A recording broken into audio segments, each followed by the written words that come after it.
flowers can add the design to any wedding. It really allows floral designers to let their creativity blossom, or should I say, let it be in full bloom. Here to share the sowing of her seeds of wedding wisdom, we have Natalie Terrell of Wildly Designed. Welcome, Natalie. Hi, thank you so much for having me today. Yeah, we're excited to have you on this very wedding-themed show right now. So tell us, why are flowers so essential to weddings? Flowers really bring such a colorful element. It really allows you to bring all the brightness. Yeah, we're seeing some of these beautiful flowers here too. Yes. And it just adds a great ambiance to any wedding. So tell me about some of the current wedding trends you're kind of seeing right now in the world of floral design. Yeah, absolutely. So we are really seeing a trend of that immersive experience. The couples really want their guests to feel like they're part of their big day, with an emphasis on that wow factor. Like, we're seeing huge trends in big floral installations, like backdrops for photo booths, installations with lounges, so that guests can really be enveloped in flowers instead of like a bunch of decor. Yeah, I was going to say, there's been so many times where I walk into a wedding and the flowers alone, they really just set the precedent for the vibe that we all want to feel, and seeing them everywhere. So I wanted to ask you, let's say someone's wedding, it's on a Saturday, they're kind of trying to plan ahead. When do you typically start creating the floral arrangements? Walk us through the process leading up to the big day. Sure. So weddings definitely take a long time to process.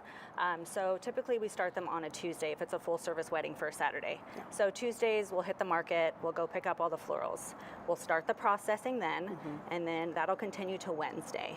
Wednesday we start prepping all of the vases. And then on Thursday is when we really start getting into the creativity. So we start putting together all the centerpieces, any of the larger arrangements, and then prepping for the installations that we may need to do the day of the wedding.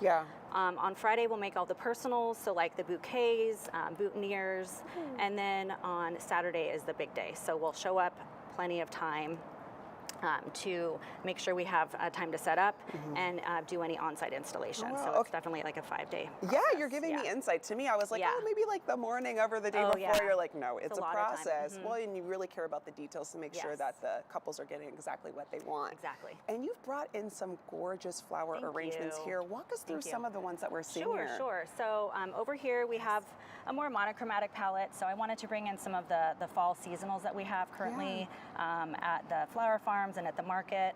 Very colorful, very bold statements. I love it so much. Thank you. And so seasonal, like the timing right now with that looks great. I feel like brides, sometimes like to embrace the season. If it's fall, they'll bring in these fall colors. Then over here we have this one, which is a more kind of moody tones, like those deep purples and blues. So if you're kind of wanting that more moody wedding, we have that. And then we have over here kind of the more traditional color palette with the muted tones of like the blush and the white. Oh, I love them all. I think I'm matching with the moody one right here, so I'm loving that. But I like the diversity and just the variety of arrangements that people can really choose from. So planning a wedding, I mean, as you know, it can be very overwhelming. There's so like people have to become party planners within a matter of time, and it gets a little overwhelming. So what's your #1 tip for couples when it comes to floral arrangements? I would say don't overthink it, and definitely, don't be afraid to kind of go out of your comfort zone. There's so many different like color palettes like we were talking about, and if it's doesn't necessarily have to be on trend. So if there's something that you visualize for your big day that you want, don't be afraid to speak up.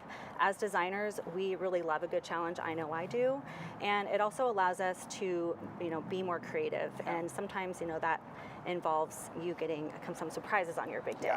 I like that. Don't be afraid to speak up. Say what you want. Exactly. I like that. Okay, and timing, it's crucial. How far in advance should couples reach out to book a wedding florist to ensure they're getting exactly what they want? I mean, timing definitely is everything. So as soon as you book your venue, that's when you really want to start looking for your vendors. So I mean, even a year in advance, 6 months. Obviously, there are sometimes when you're not able to do that, but at least 6 months if you can, because that allows us the time to prepare, discuss with you what your vision is, make sure the florals that you're looking for are in season and available at that time of year. Okay, and tell us a little bit more about Wildly Designed. Why should people consider choosing you for their floral arrangements? Yeah, so I created this company really out of the desire to just create these timeless moments for couples.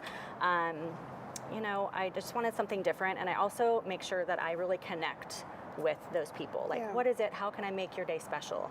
What is it that you want? Is there anything else we can, bring emphasis on? Just to make your day really magical. Yeah, you bring the ease for everybody when you come through. Yeah, thank Natalie, you. thank you so much for joining us today. Thank you so much. Of course, It was a pleasure. we appreciate your Thank time. you. I'm going to let our viewers know where they can go for more information. You can find out more by going to wildlydesigned.com.